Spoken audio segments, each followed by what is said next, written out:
தாவீதும் சவுலும். மறுபடியும் ஒரு யுத்தம் உண்டாயிற்று. அப்பொழுது தாவீது புறப்பட்டு போய் பெலிஸ்தருடைய யுத்தம் பண்ணி அவர்களுக்குள் மகா சங்காரம் பண்ணினதினால் அவர்கள் அவனுக்கு முன்பாக முறிந்தோடி போனார்கள். கர்த்தரால் விடப்பட்ட பொல்லாத ஆவி சவுலின் மேல் வந்தது. அவன் தன் வீட்டில் உட்கார்ந்து தன் ஈட்டியை கையிலே பிடித்துக் கொண்டிருந்தான். தாவீது தன் கையினாலே சுரமண்டலம் வாசித்தான். அப்பொழுது சவுல் தாவீதை ஈட்டினாலே சுவரோடே சேர்த்து உருவ குத்தி போட பார்த்தான். ஆனாலும் இவன் சவுலுக்கு விலகினதினாலே அவன் எறிந்த ஈட்டி சுவரிலே பட்டது. தாவீதோ அன்று ராத்திரி ஓடிப்போய் தன்னை தப்புவித்துக் கொண்டான். தாவீது முன்பு போலவே இப்போதும் சவுலுக்கும் இஸ்ரவேல் தேசத்திற்கும் சேவை செய்கிறார். தாவீதின் பட்டயம் இஸ்ரவேல் புத்திரரை பாதுகாப்பதற்காக பயன்படுத்தப்படுகிறது. மறுபடியும் இஸ்ரவேல் தேசத்திலே ஒரு யுத்தம் உண்டாயிற்று. பெலிஸ்தர் இஸ்ரவேலருக்கு விரோதமாக யுத்தம் பண்ண வருகிறார்கள். அப்பொழுது தாவீது புறப்பட்டு போய் பெலிஸ்தரோட யுத்தம் பண்ணி அவர்களுக்குள் மகா சங்காரம் பண்ணினதினால் அவர்கள் தாவீதுக்கு முன்பாக முறிந்து ஓடிப் போகிறார்கள். சவுலின் ராஜ்யபாரத்தில் நடைபெற்ற யுத்தங்களின் விவரம் வருமாறு: அம்மோனியரோடு யுத்தம், பெலிஸ்தரோடு முதலாவது யுத்தம், மோவாபியரோடு யுத்தம், ஏதோமியரோடு யுத்தம், சீரியரோடு யுத்தம், அமலேக்கியரோடு யுத்தம், பெலிஸ்தரோடு இரண்டாவது யுத்தம், பெலிஸ்தரோடு மூன்றாவது யுத்தம், பெலிஸ்தரோடு நான்காவது யுத்தம், பெலிஸ்தரோடு ஐந்தாவது யுத்தம், பெலிஸ்தரோடு ஆறாவது யுத்தம், பெலிஸ்தரோடு ஏழாவது யுத்தம். தனக்கு வாய்ப்பு கிடைக்கும் போதெல்லாம் தாவீது இஸ்ரவேல் தேசத்திற்கு நன்மை செய்கிறார். பெலிஸ்தர் மறுபடியும் இஸ்ரவேலுக்கு விரோதமாக யுத்தம் பண்ண வந்தபோது தாவீதின் மதிப்பும் மரியாதையும் மறுபடியும் அதிகரிக்கிறது. தாவீது இந்த யுத்தத்திலும் தன்னுடைய வீரத்தையும் விவேகத்தையும் வெளிப்படுத்துகிறார். கர்த்தர் தாவீதோடு கூட இருக்கிறார். அவர் தாவீதை உயர்த்துகிறார். தாவீது பெலிஸ்தருக்கு விரோதமாக யுத்தம் பண்ணினாலும் அவர் சவுல் ராஜாவுக்கும் சேவை செய்து கொண்டிருக்கிறார். யுத்தம் பண்ணும்போது தாவீதின் கையிலே பட்டயம் இருக்கிறது. சவுலுக்கு முன்பாக நிற்கும் போது தாவீதின் கையிலே சுரமண்டலம் இருக்கிறது. தாவீது தன்னுடைய வாத்திய கருவியையும் இசைக்கும் தாளந்தையும் ராஜாவின் பிரயோஜனத்திற்காக பயன்படுத்துகிறார். கர்த்தரால் விடப்பட்ட பொல்லாத ஆவி சவுலின் மேல் வருகிறது. சவுல் தன் வீட்டில் உட்கார்ந்து தன் ஈட்டியை கையிலே பிடித்துக் கொண்டிருக்கிறார். தாவீது சவுலுக்கு முன்பாக தன் கையினாலே சுரமண்டலம் வாசிக்கிறார்.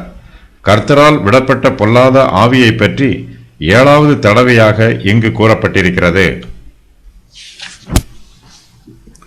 சவுல் தன் ஈட்டியை கையிலே பிடித்துக் கொண்டிருக்கிறார். வாய்ப்பு கிடைக்கும் போது தாவீதை கொல்ல வேண்டும் என்னும் காரணத்திற்காகத்தான் சவுல் ஈட்டியோடு உட்கார்ந்திருக்கிறார். தாவீது தன் கையினாலே சுரமண்டலம் வாசிக்கிறார். தாவீது சவுலுக்காக சுரமண்டலம் வாசிப்பது பற்றி 3 இடங்களில் கூறப்பட்டிருக்கிறது. தாவீது தன் ஜீவியத்தில் நல்ல சுபாவங்களை வெளிப்படுத்துகிறார். தனக்கு விரோதமாய் தீமை செய்தவர்களுக்கும் தாவீது நன்மை செய்கிறார். தாவீது தன்னுடைய கடமையை செய்யும் போது அவருக்கு பலவிதமான ஆபத்துக்கள் வருவதற்கு வாய்ப்புள்ளது.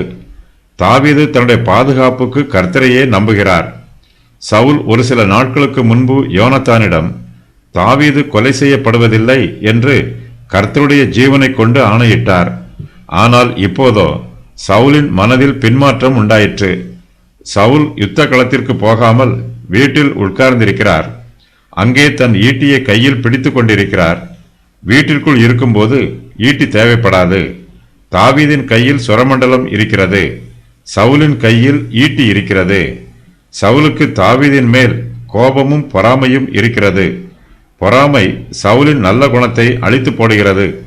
அவருக்குள்ளே பொல்லாத துர்க்குணம் உண்டாகிறது. பொறாமை குணம் சவுலை கலங்க பண்ணுகிறது. ஆகையினால் சவுல் வீட்டில் இருக்கும்போது கூட தன்னுடைய கையில் ஈட்டி இல்லாமல் அவரால் இருக்க முடியவில்லை. ராஜாவின் கையில் செங்கோலும் உரையில் பட்டயமும் இருப்பது ராஜாவின் அலங்காரம். சவுல் ஒருவேளை தன்னுடைய கையில் ஈட்டி இருக்க வேண்டும் என்று நினைத்திருக்கலாம். இதுவே தனக்கு அழகும் அலங்காரமுமாய் இருக்கிறது என்று சவுல் விவாதம் பண்ணலாம். ஆனால் சவுலின் மனதிலே தாவீதுக்கு விரோதமான பொறாமையும் தாவீதை கொன்று போட வேண்டும் என்னும் சதியுமே இருக்கிறது. சவுல் தன் வீட்டிலே உட்கார்ந்து தன் ஈட்டியை பிடித்துக் கொண்டிருக்கிறார். தாவீது சவுலுக்கு முன்பாக தன் கையினால் சுரமண்டலம் வாசிக்கிறார். அப்பொழுது சவுல் தாவீதை ஈட்டியினாலே சுவரோடே சேர்த்து உருவ குத்தி போட பார்க்கிறார். ஆனாலும் தாவீது சவுலுக்கு விலகினதினாலே சவுல் எறிந்த ஈட்டி சுவரிலே படுகிறது. தாவீதோ அன்று ராத்திரி ஓடிப்போய் தன்னை தப்புவித்துக் கொள்கிறார். 3ஆம் முறையாக சவுல் தாவீதை தன் ஈட்டியினால் குத்தி போட பார்த்தார். யோனத்தான் தாவீதை நேசித்ததற்காக அவன் மீதும் சவுல் ஈட்டியை எறிந்தார்.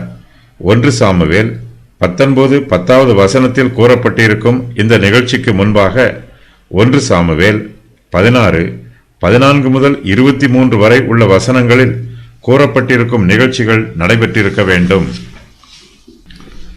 தாவீதோ அன்று ராத்திரி ஓடிப்போய் தன்னை தப்புவித்துக் கொள்கிறார். கிழக்கு தேசத்து வழக்கத்தின் பிரகாரம் எஜமான் தன்னுடைய வேலையாளை கொலை செய்ய முயற்சி பண்ணியதன் நிமித்தமாக வேலைக்காரன் தப்பித்து போய்விட்டால் இனிமேல் அந்த வேலைக்காரனுக்கு தன் எஜமானோடு எந்தவிதமான சம்பந்தமும் இல்லை என்று பொருள். இதன் மூலமாக சவுல் தாவீதுக்கு பலமுறை விடுதலையை வழங்கியிருக்கிறார்.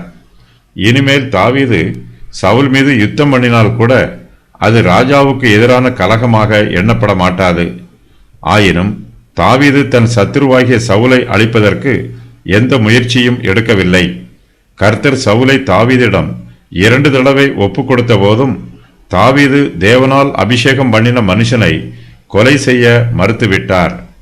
இந்த சம்பவத்தில் தாவீது சவுலுக்காக சுரமண்டலம் வாசித்தது அவருக்காக வாசித்த கடைசி வாசிப்பாகும். கர்த்தர் தாவீதை பாதுகாக்கிறார். தம்மை நம்புகிறவர்களை கர்த்தர் ஒருபோதும் கைவிடவே மாட்டார். கர்த்தருடைய பிள்ளைகளுக்கு விரோதமாக எழும்புகிற ஆயுதம் வாய்க்காதே போம். சவுல் தன் கையில் இருக்கிற ஈட்டியை தாவீதை நோக்கி எறிகிறார். ஆனால் தாவீதோ சவுலுக்கு விலகுகிறார். இதுவும் கர்த்தருடைய கிருபை. அன்று ராத்திரியிலே தாவீது தப்பித்துக் கொள்கிறார். கர்த்தருடைய தெய்வீக பராமரிப்பினாலும் தெய்வீக பாதுகாப்பினாலும் தாவீது மரணத்திற்கு தப்பிக்கிறார். இந்த சம்பவத்தை தாவீது தன்னுடைய சங்கீதங்களிலே பல சமயங்களில் பக்தியோடு சொல்லுகிறார். கர்த்தரே தனக்கு கேடகமாயும் அடைக்கலமாயும் இருக்கிறார் என்றும் அவரே தன்னுடைய கன்மலையும் கோட்டையும் பலத்த துருகமுமாய் இருக்கிறார் என்றும் கர்த்தரே தன்னுடைய ஆத்துமாவை மரணத்திற்கு தப்புவிக்கிறார் என்றும் சொல்லி தாவீது பயபக்தியோடு கர்த்தரை துதிக்கிறார்.